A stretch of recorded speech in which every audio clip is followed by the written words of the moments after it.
Manalangin po tayo, Panginoong Yesus, muli kaming lumalapit sa inyong harapan sa mga oras na ito. Nagpapakumbaba, Panginoon, nagpapalinis na inyong nga pong banal na dugo sa isip, sa salita at sa gawa. I pray, Lord God, for the power of the Holy Spirit to be upon us as we study your word. Dalangin namin na tulungan nyo kami, Panginoon, na hindi lang maunawanin niyo pong mga salita, bagkos ma-apply namin sa amin pong mga buhay, Panginoon. Salamat, Lord, for this night.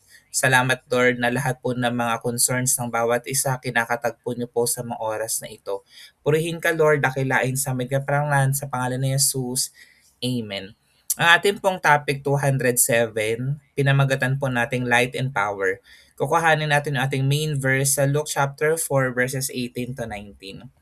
Sabi po dito sa New Living Translation, "The Spirit of the Lord is upon me, for He has anointed me to bring good news to the poor. He has sent me to proclaim that captives will be released, that the blind will see, that the oppressed will be set free, and that the time of the Lord's favor has come." Sa Tagalog, ang Espiritu ng Panginoon ay sumasa akin, referring to our Lord and Savior Jesus Christ, sapagkat hinirang niya ako upang ipangaral sa mga may hirap ang magandang balita. Isinugo niya ako upang ipahayag sa mga bihag na sila'y lalaya at sa mga bulag na sila'y makakakita. Isinugo ako upang palayain ang mga inaapi at upang ipahayag ang panahon ng pagliligtas ng Panginoon. Sa introduction po natin, dito makikita natin na Jesus Christ really walk on earth empowered by the Holy Spirit, 'di ba? Siya po ay nagkatawang tao, is 100% God and 100% man. And then nung siya po ay nagmi-ministry here on earth, he was empowered by the Holy Spirit. Hindi siya nag-ministry sa sariling lakas, kundi sa kapangyarihan ng Diyos. At ngayon, tayo rin ay binigyan ng parehong spirit na nasa Kanya. 'Di ba sabi ni Lord God before siya ma-ascend to heaven, yun ay for the benefit of us kasi bababa yung banal na spirito. At nangyari nga yun sa Book of Acts, 'di ba, dun sa Pentecostes. So in the same way, yung espiritu na meron si Jesus Christ nung siya nagmi-minister here on earth, that's the same spirit na nasa atin. God's favor rests upon us, and as we submit to His will, He works in our lives as He did in Jesus' life. So ganun po yun ha, kung paano kumilos ang manana spirito during that time, in the time of Jesus Christ as a minister, in the same way ganun din po ang pagkilos sa manana spirito sa atin pong mga buhay. Ang liwanag ng Diyos ay nagliliwanag habang tayo lumalakad sa kanyang kapangyarihan. So, sa ating pagsiserve sa Panginoon, in our journey as Christian, di ba, as we walk in our faith, kailangan po na lumalakad tayo sa kapangyarihan na banal na Espiritu. Sabi nga ng isang verse, be led by the Holy Spirit. So in everything that we do, make sure po na tayo po ay led or pinangungunahan or directed by the Holy Spirit. Yung Luke number 4 po or chapter number 4, makikita natin dito si Jesus pagkatapos ng kanyang baptism at wilderness testing. Yun yung story or buong konteksto ng Luke chapter 4. Una, nabaptize muna si Jesus Christ sa River Jordan, di ba? Through John the Baptist. So, nabaptize siya in water. And then after ng kanyang water baptism, yan na nga, andun na yung temptation ng devil ni Satan sa ating Panginoon in the wilderness. Then right after that, bumalik siya sa Galilee. And then taglay niya syempre yung kapangyarihan naman ng Espiritu sa Luke chapter 4 verse 14, yung binasa nating verse kanina. And then ang ginawa niya nung siya ay ang bumalik na sa Galilee, binasa niya sa synagogue yung scroll ng Isaiah chapter 61. Kasi doon sa Old Testament time, sa panahon ni Jesus Christ during the time, di ba hindi pa naman completely written yung Bible. So ang binabasa po nila doon yung Old Testament, like the laws of Moses, yung mga sinulat na mga prophets like si Prophet Isaiah, and then yun yung binabasa nila sa synagogue. And si Jesus Christ, binasa yung Isaiah chapter 61. Ipinahayag na siya ang fulfillment ng prophecy. Imagine, 'di ba? So pinarapesay na Isaiah yung pagdating ng Messiah.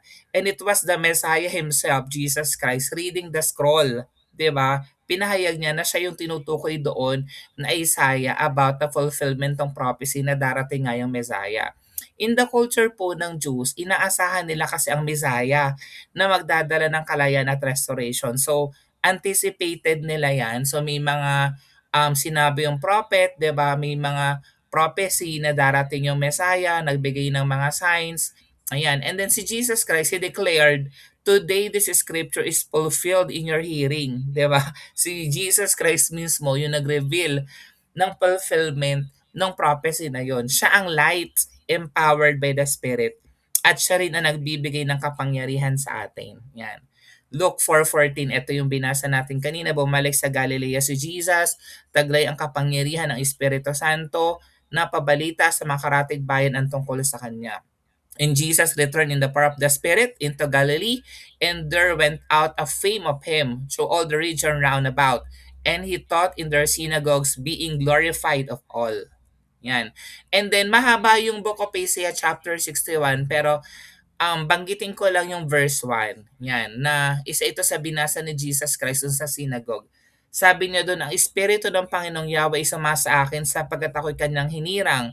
Sinugo niya ako upang dali ng magandang balita sa mga inaapi, upang pagalingin ang mga sugatang puso, upang ipahayag sa mga bihig at sa mga bilanggo na sila'y lalaya. Same content ng verse na binasa po natin. That's the same reference na minention natin kanina sa Luke chapter 4, diba? Ibig sabihin ng tinutukoy dito, pinaprophesy pa lang na darating in the time of Jesus Christ, dumating na at siya ngayon.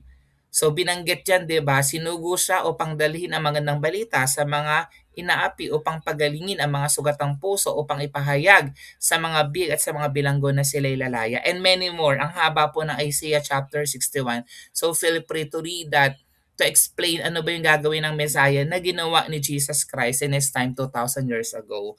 3 points na gusto ko pong iwanan sa atin tonight. Point number 1, we are empowered to proclaim good news. Yan. So si Jesus Christ, as you can see, He preached the gospel to the poor and to the marginalized.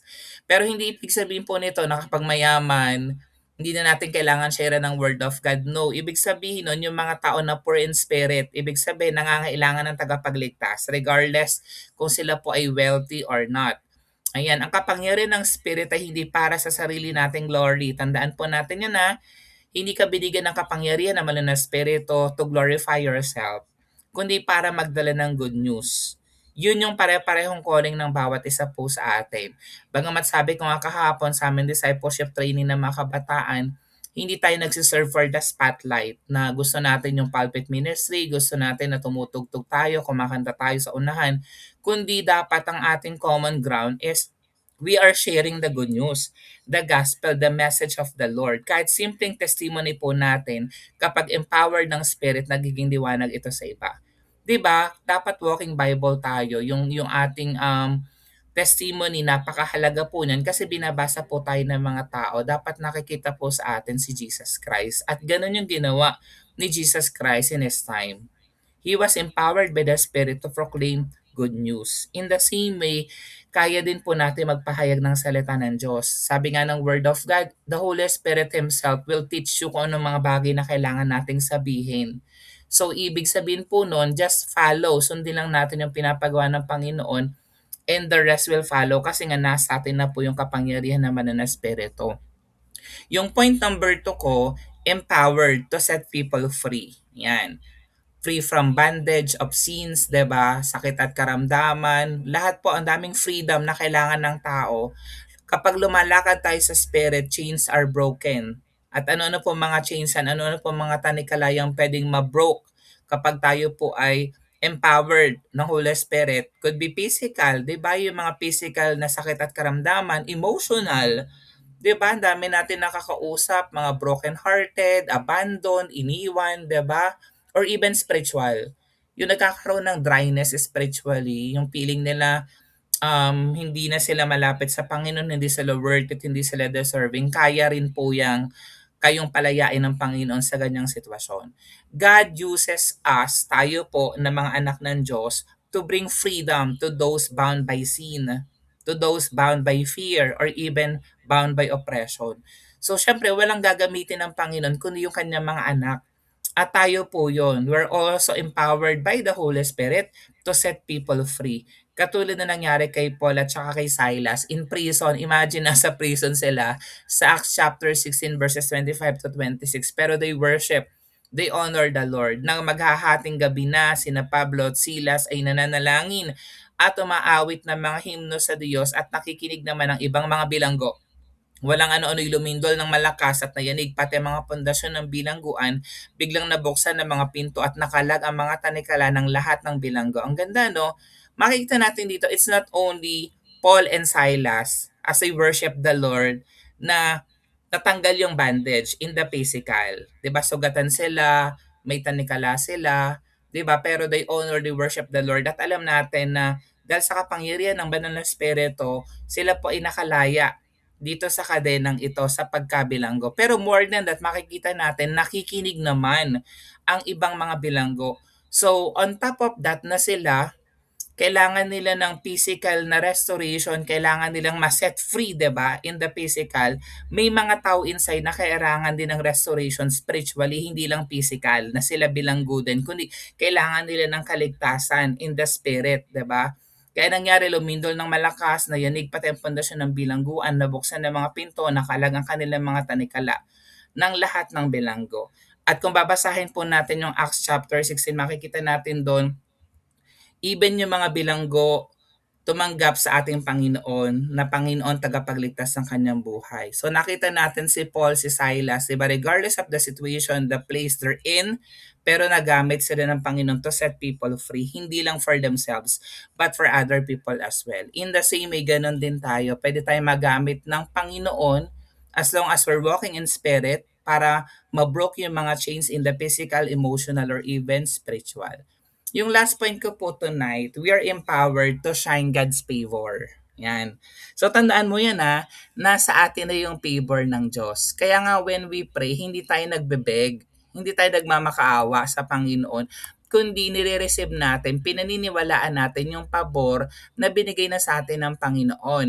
'Di ba? Katulad na nangyari kay Joseph in Egypt sa Genesis chapter 39 verse 21. Kahit sa gitna ng trials, yan, ang dami nangyari kay Joseph. God's favor still shines upon him. Kapag nasa atin ang Spirit, tandaan mo, we carry His favor wherever we go. Kasi wala po yan sa lugar na kung nasaan ka, kundi na ang concern dito na sino bang naka-intune sa puso mo, di ba? It is the Holy Spirit. Our lives become testimonies of His light and power, katulad na nangyari kay Joseph. Sa Genesis 39 verse 21, sabi dito, ngunit si Jose ay hindi pinabayaan ni Yahweh. Ang bantay ng bilangguan ay naging napakabait sa kanya. Imagine yung sitwasyon niya, nasa bilangguan siya during that time. Pero yung favor ng Lord na kay Joseph pa din, hindi siya pinabayaan ng Panginoon. And even yung nagbabantay doon sa bilangguan, naging napakabait sa kanya. So kita natin yung favor, 'di ba? Na kay Joseph regardless of his situation. In the same way, ganun din ang sinasabi sa ng Panginoon. I-claim mo yung verse na 'to. Yan, ngunit ikaw, hindi ka pinabayaan ni Yahweh or hindi tayo pababayaan ng Panginoon. Even though yung bantay ng bilangguan ay magiging mabait sa atin. Ibig sabihin, regardless of your situation that you're in. Regardless na nangyayari ngayon, di ba? Na ngayon, merong war na nagaganap, di ba? Pagtaas ng oil, di ba? Pero tandaan po natin na nasa atin yung favor ng Panginoon. Wala po yan sa sitwasyon, kundi naroon sa Diyos na ating pinaglilingkuran. Imagine, dito sa pinapakita kong slide, dito natin makikita ang mga pinagdaanan ni Joseph the Dreamer, di ba? Pinagbenta siya ng kanyang mga kapatid. Imagine, kapatid niya in the flesh. Dahil nagsiselos na inggit na siya yung favorite ng kanilang father na si Jacob. Ayan.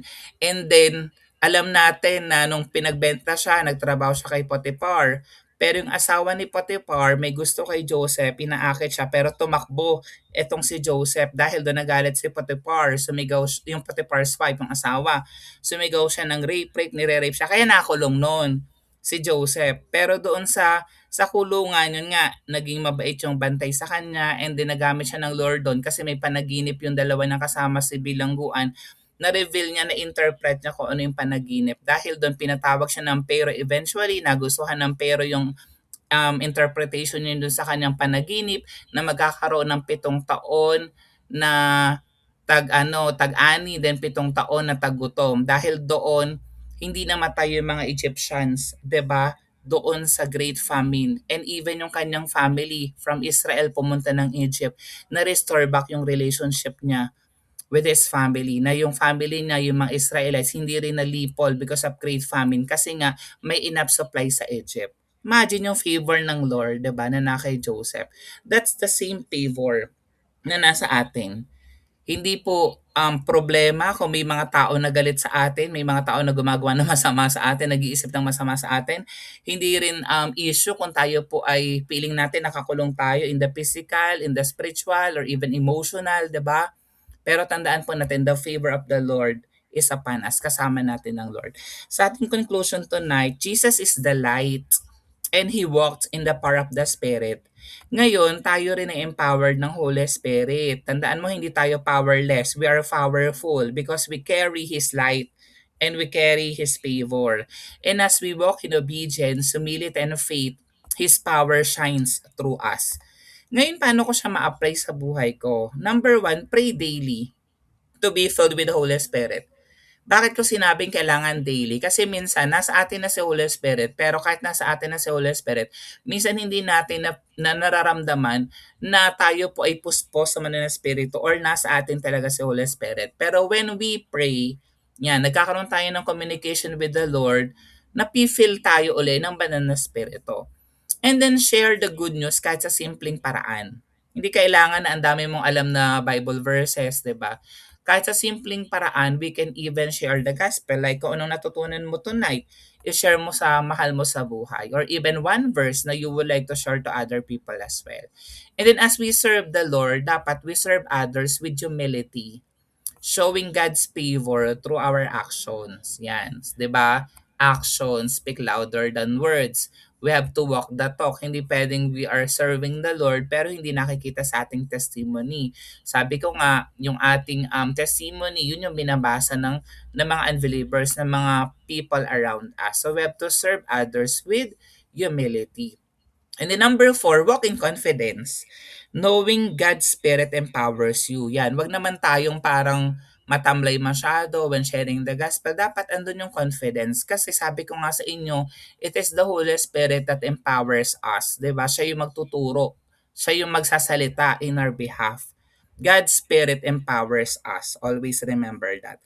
And sa ating challenge tonight, shine His light, walk in His power. Lord, salamat Panginoon sa gabing ito. Siyang tunay na yung pinag-aralan namin na light and power. Nasa amin na po yung kapangyarihan ng banal na Espiritu. Kami pong lahat ay puspos ng banal na Espiritu. Nasa amin po ang inyo pong blessing, ang inyo pong favor, O Father God. And we pray na patuloy naming maalala ito, Panginoon, upang Lord, yung mission na binigay nyo sa amin to preach the gospel, to share the gospel to the lost, to the needy, Panginoon, to the oppressed, magawa po namin wholeheartedly, passionately, all for glory, Panginoon. Salamat na ininsal nyo na sa amin yung Great Commission, Panginoon, to win souls, to make disciples, O Father God. And I pray na ang bawat isa sa amin mag-grow, mag-mature spiritually, Panginoon, to the knowledge and understanding of your grace, of your love, of your unconditional favors and blessings, acceptance sa bawat isa sa amin, Panginoon God, that we could also extend that same kind of love, comfort, and care to other people. Sa inyo, Lord, ang papurit pagsamba sa pangalan ni Jesus. Amen.